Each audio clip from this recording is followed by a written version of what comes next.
Meus queridos alunos, sejam todos muito bem-vindos. Hoje iniciamos e falaremos aí da nossa aula número 5. O tema de nossa aula hoje será empréstimos compulsórios e contribuições especiais.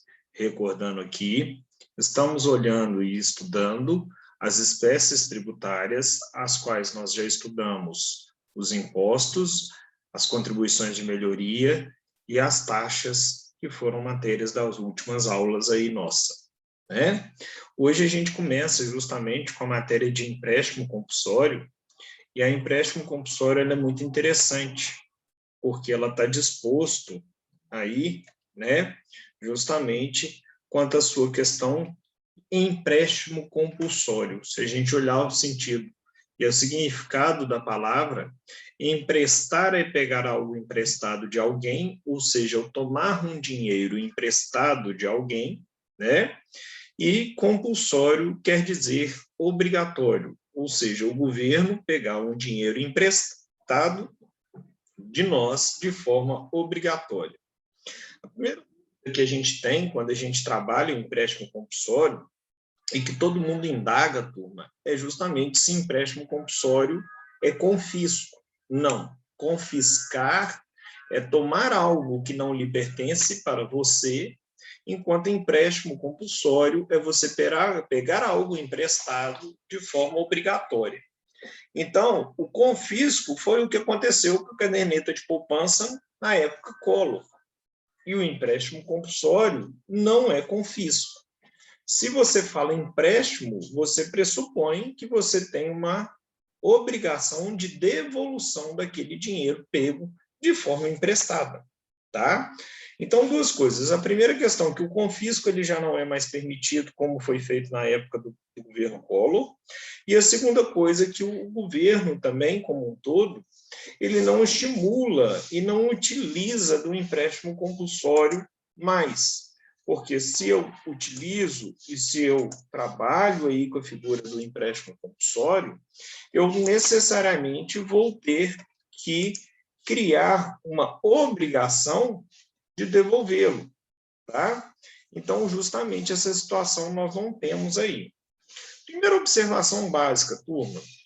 Os tributos que a gente já aprendeu, que são taxas, impostos e contribuições de melhoria, são comuns aos três entes da federação, aos municípios, estados, Distrito Federal e União.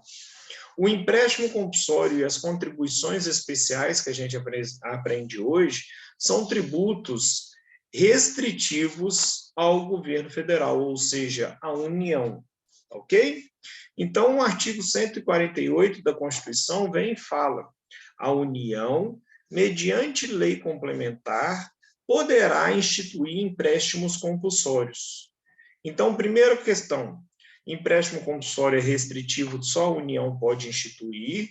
Segunda questão, só pode ser criado mediante lei complementar, ou seja, lei ordinária não pode instituir empréstimo compulsório, e ela só pode fazer nas seguintes hipóteses. Inciso 1, para atender a despesas extraordinárias decorrentes de calamidade pública, de guerra externa ou sua iminência, ou seja, só posso fazer por conta de questões extraordinárias.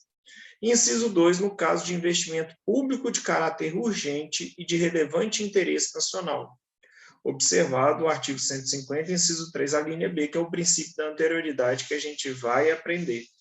Então, só em questão de urgência ou emergência se pode criar empréstimo compulsório. E a lei vem e fala: a aplicação dos recursos provenientes do empréstimo compulsório será vinculada à despesa que fundamentou a sua instituição. Ou seja, suponhamos que o Brasil vá participar lá numa intervenção militar no Afeganistão, com a questão dos afegãos lá, né? Você teria aí uma intervenção militar e você teria aí uma relevância e uma questão de uma guerra externa, né? Você poderia instituir, então, um empréstimo compulsório para fazer caixa para isso? Sim. Tá? Mas o Brasil acaba de participar do referido conflito. Justifica continuar com esse empréstimo compulsório? Também não. Tá? É isso que o parágrafo único fala, que a aplicação dos recursos provenientes do empréstimo compulsório sempre é vinculada à sua despesa que cria. Então, se essa despesa e se essa motivação ela se encerrou, temos que entender e temos que trabalhar aí que não é mais devido este pagamento e essa instituição deste tributo. Os dois últimos empréstimos compulsórios que eu tenho conhecimento, gente, um foi da Eletrobras, quando o Sistema de Energia Elétrica do Brasil foi criado pela Eletrobras, e o outro foi da gasolina. Mas a gasolina, para você ter direito à restituição, você tinha que guardar as notas fiscais, e ninguém tinha o hábito de pedir e guardar as notas fiscais. Isso foi no final da década de 90, mais ou menos, tá ok? No final não, foi mais ou menos na década de 90 que aconteceu isso. A Eletrobras na década de 60 e 70, e da gasolina aconteceu na década de 90 aí.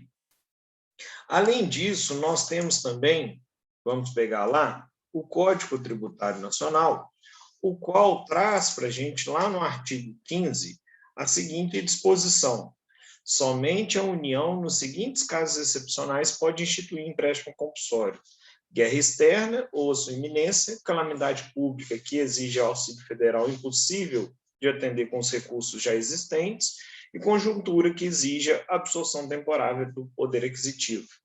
Parágrafo único, a lei vai fixar obrigatoriamente o prazo do empréstimo e as condições do seu resgate, ou seja, como é que você vai resgatar o que você está pagando desse tributo, né? Observado o que a lei dispor também. Então, para todo empréstimo compulsório, né, nós temos que simplesmente ter essa situação e ter essa vislumbração justamente acerca dessa questão aí de necessariamente termos esse caráter e essa iminência aí de urgência e emergência, correto? Até aí alguma dúvida? Lembrando, peço vocês que anotem qualquer dúvida, qualquer situação para a gente trabalhar dentro de sala de aula. Então, gente, os empréstimos compulsórios, é importante também outra situação, que ele já foi tratado pelo Supremo como se não fosse tributo, tá? Mas ele é considerado, depois de uma longa discussão, um longo entrave, o Supremo já chegou na convalidação que os empréstimos compulsórios são considerados tributos também. Então, os tributos são impostos, taxas, contribuições de melhoria, empréstimo compulsório e contribuições especiais. Tá? Por que dessa discussão? Porque o empréstimo compulsório ele tem a característica de ter de ser devolvido, porque se trata de um empréstimo.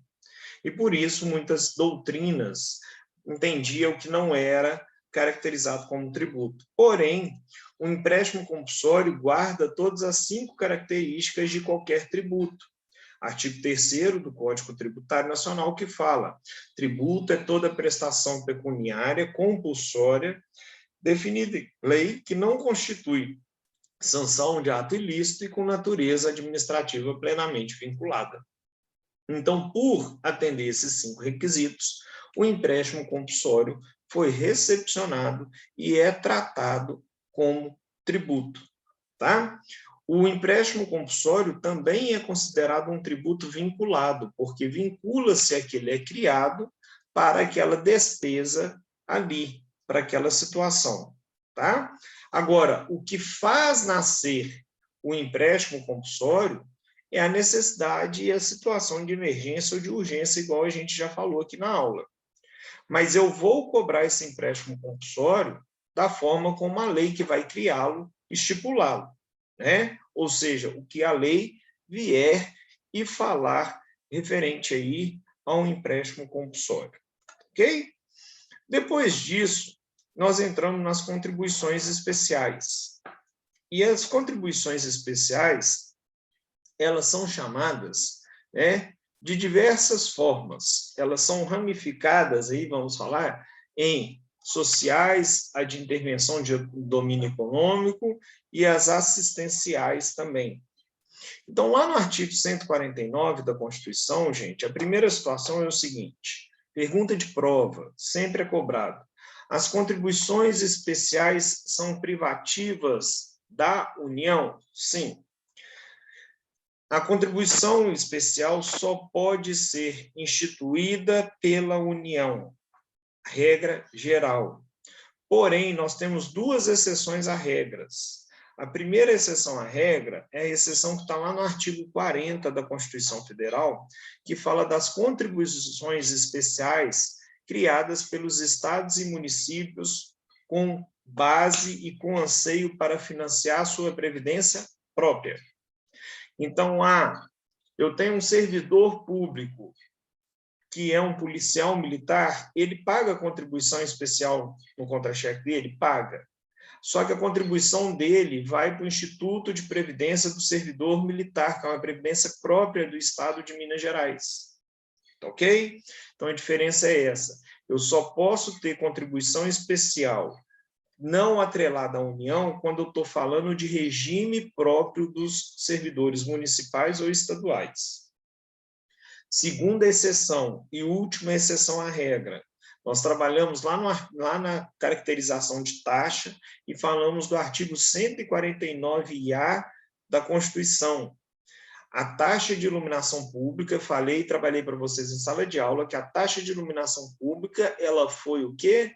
Considerada inconstitucional por conta do caráter da divisibilidade que ela não atende.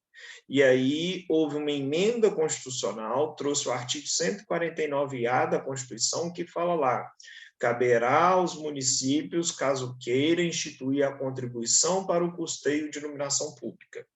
Ou seja, as únicas duas contribuições que não são da União é a de iluminação pública, 149-A, e as contribuições sociais a nível estadual ou municipal dos seus servidores públicos, quando se tem um regime próprio. O resto, todas as demais contribuições especiais, elas são feitas e são outorgadas pelo governo federal. Então, o artigo 79, lá da Constituição, fala: compete exclusivamente à União instituir contribuições sociais, de intervenção no domínio econômico e de interesse das categorias profissionais ou econômicas, como instrumento de sua atuação nas respectivas áreas, observado o que está no artigo 156, 150 e 195 da Constituição. Tá? Então, nós temos essas contribuições, as sociais aí que vem a questão assistencial, nós temos a intervenção do domínio econômico, que são as famosas CIDs, e aí numa das primeiras aulas eu já expliquei para vocês o que é a CID combustível, como exemplo, né? Falei lá o caso da gasolina como exemplo, e temos as contribuições de categorias profissionais e econômicas. Então, a gente pode dividir entre social, corporativa e de intervenção no domínio econômico. Já falei do artigo 149-A, que é da conta de luz. A social visa financiar a Seguridade Social. Vamos lá, gente. Qual que é a definição, além desse artigo 195, e qual que é a diferença de contribuição? Né? A contribuição, o próprio nome fala, você contribui para manter um determinado sistema. Então, como que se dá isso, professor? Exemplo, o Eduardo é professor e, por ser professor, ele tem lá retido no imposto dele, ele tem o imposto de renda retido na fonte, quando ele recebe o salário, e ele ainda tem lá no contra-cheque dele o INSS, que é o Instituto Nacional de Seguridade Social. Aquele desconto que o Eduardo tem e que o patrão dele glosa dele para pagar o INSS é uma contribuição social. E essa contribuição social, turma, ela é uma contribuição que visa manter a Seguridade Social. E eu, Eduardo, posso, às vezes, pagar a vida inteira o INSS e nunca usar.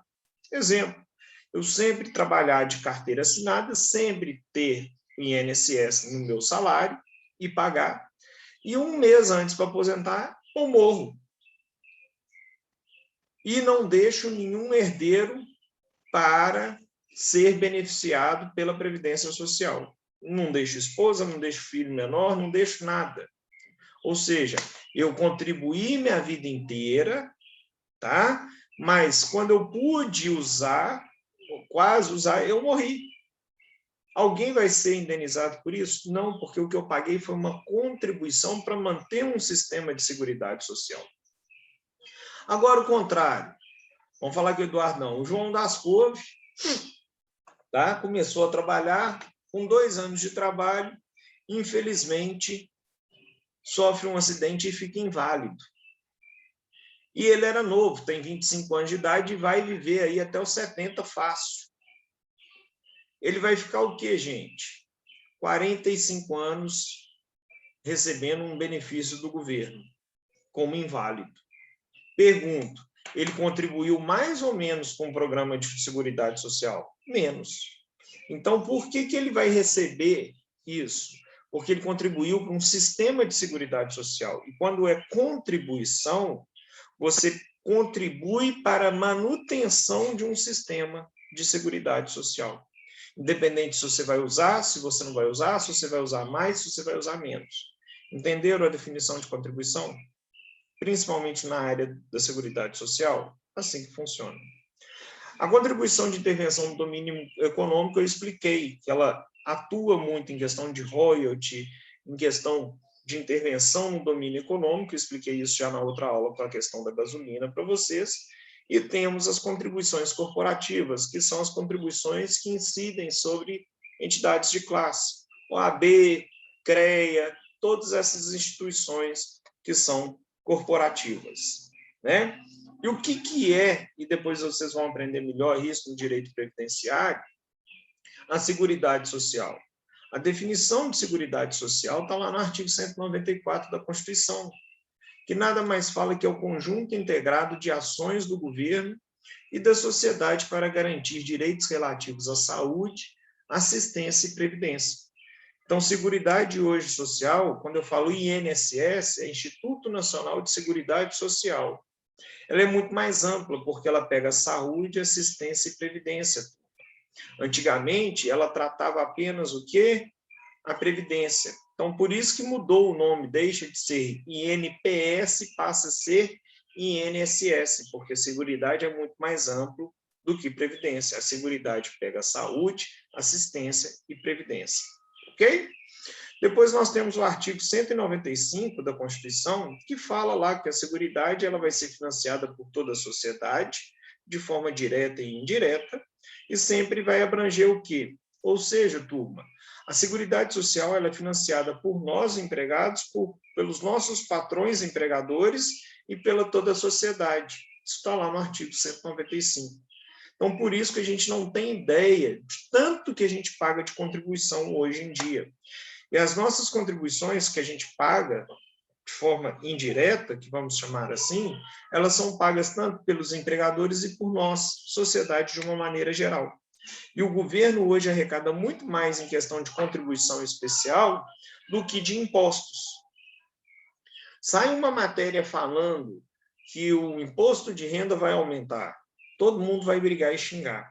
Sai uma matéria falando que a contribuição sobre folha de salário vai aumentar. Ninguém vai xingar, porque ninguém sabe como é que incide isso. Então, é o famoso tributo por dentro e tributo por fora. O tributo por fora eu consigo enxergar, eu consigo visualizar. É o meu IPVA, é o meu imposto de renda, é o meu IPTU, que se aumentar algum desses, eu vou ficar pé da vida. E o por dentro? É aquele que está dentro do custo, do preço do serviço ou do produto, que eu compro e não consigo definir, eu não consigo enxergar o que está ali, né? Então, quando você compra aí um produto, vamos falar assim, eu comprei um carro, você sabe que você está pagando um ICMS, que é o Imposto de Circulação de Mercadoria no carro, você sabe que você está pagando um imposto sobre produto industrializado nesse carro. Mas o custo do carro tem outros tributos, e os outros tributos são as contribuições. Por quê? Porque a indústria que produziu o carro, ela pagou salário para os funcionários, ela pagou uma série de questões, e sobre isso tudo você tem outros tributos, que são as contribuições especiais. Então, a contribuição especial é muito difícil da gente ver o que realmente pagamos dela, porque ela está compondo o preço do produto ou do serviço. E lá no artigo 195 fala, né, que a gente tem a contribuição que é empregada aí sobre o empregador, ou seja, nós temos aí o nosso patrão, enquanto dono de empresa, recolhendo uma contribuição aí de 20% sobre toda a folha de salário dele, mais 1,65% de PIS sobre o faturamento da empresa, que é o que ela vende, não é lucro, mais 7,6% de COFINS e mais 9% de contribuição social sobre o lucro líquido. Ou seja, só aí você tem uma carga tributária que chega a quase 50% do dono de uma empresa. Extremamente caro. Não o suficiente, a nossa contribuição social também, nós, enquanto empregados, pagamos também uma contribuição que está lá no contra-cheque social, que é o INSS, que vai variar de 7% até 14%, que é o inciso 2 do artigo 195 da Constituição. E o inciso 3 fala de receita de concursos de prognósticos, são os famosos jogos de azar, né? Ninguém no trabalho lá colocou lá que faz uma fezinha, né? Joga na Mega Sena, na Super Sena, etc. e tal. Mas todo jogo de loteria, metade dele, gente, vai para o governo, que a gente paga, que são famosas contribuições sociais ali para os jogos de azar, tá? E também qualquer tipo de importação de produto e serviço, também temos a incidência de contribuições. Então, nós temos aí toda essa situação. Já falamos também das exceções, que está aqui no material descrito para vocês. Regra básica, artigo 154, que a União só pode instituir, inciso 1, mediante lei complementar, impostos não previstos. Aí o 154 está falando de impostos, tá ok? Agora, a Seguridade Social pode ter nova contribuição criada aí, tá ok? Mas ela tem que respeitar um período de 90 dias, chamado de anterioridade nonagesimal, que está lá no artigo 195, parágrafo 6º da Constituição. As anterioridades tributárias nós vamos aprender quando a gente falar lá dos princípios constitucionais. Depois, turma, é interessante a gente falar dos déficits da Previdência Social. Nós tivemos aí, né, uma situação a qual o governo aprovou a reforma da Previdência Social sobre o argumento, sobre a fundamentação de que a Previdência Social ela tem um déficit muito alto, né? Realmente, quando você pega os artigos constitucionais que instituem as contribuições para a Previdência e soma isso tudo, você chega num valor muito elevado de arrecadação tributária. Porém, nós temos um artigo que eu peço a todos vocês para lerem, que é o artigo 76 da DCT, que é o Ato das Disposições Constitucionais Transitórias. O que é isso? A Constituição entra em vigor em 1988 e tem artigos na ADCT, são disposições constitucionais transitórias, para você ter uma transitoriedade da gente adaptar com o novo sistema constitucional, que já tem mais de 88, mais de 30 anos, né? Estamos aí indo para 33 anos de idade de Constituição, mas eles são empregados até hoje. E lá no artigo 76 da DCT tem assim, que são desvinculadas da receita da União até 30% de tudo que se arrecada, que é a famosa DRU, desvinculação das receitas da União. Então, o que isso quer dizer? Dá a opção do governo federal pegar, gente, até 30% do que ele arrecada de contribuições e definir e usar para outros itens. Então, vamos supor que o governo precisa gastar 100 com a Previdência e ele arrecada 100 com a Previdência, de contribuições para a Previdência, tá? Só que ele faz o quê? Ele pode usar até 30%, ou seja, 30% de 100 é 30, para outros fins, porque o artigo 76 da DRU, ele permite isso, da DCT, que é a desvinculação das receitas da União, ele permite isso. Então, é óbvio que o governo vai chegar para a sociedade e falar assim, estamos com déficit. porque ele não utiliza todo o valor recolhido para o sistema de assistencialismo social, que é assistência, saúde e previdência, conforme ele pode usar. Porque ele tem um outro dispositivo na DCT, que é o artigo 76, que fala que ele pode usar até 30% para outras questões. Então, é a mesma coisa que você pegar dentro da sua casa, e você, vamos pensar lá, que a família toda ganha 10 mil reais. E desses 10 mil, fala que 2 mil é para gastar com educação, 3 mil com saúde e 5 mil com supermercado, com despesas da casa. E aí vem uma DCT, né, que é sempre a esposa, que é ela que manda, e fala assim, olha, 30% disso tudo você pode gastar com outras coisas. Ou seja, ao invés de eu gastar 5 com despesa da casa, 3 com saúde e 2 com educação, eu vou pegar 30%, 3 mil reais e vou gastar com lazer para viajar. Ou seja, se minha conta aqui de alguma dessas outras coisas não fechar, não tem problema, porque eu posso usar para outros fins. Então, é isso que o sistema constitucional possibilita o governo a fazer, e por isso que, muitas vezes, a gente tem uma venda de notícia que o nosso sistema previdenciário, que o nosso sistema de seguridade social está deficitário, está com déficit, né? Arrecada-se menos do que gasta-se. Então, nós temos aí várias situações. Coloquei para vocês no material vários outros tipos de contribuições que existem, que é a contribuição do salário educação, a contribuição do sistema S, né? SESC, SENAI, SEBRAE, SENAC, SESCOP, que são sistemas de aprendizagem, são extremamente interessantes. As contribuições de intervenção no domínio econômico, que nós já falamos e trabalhamos também.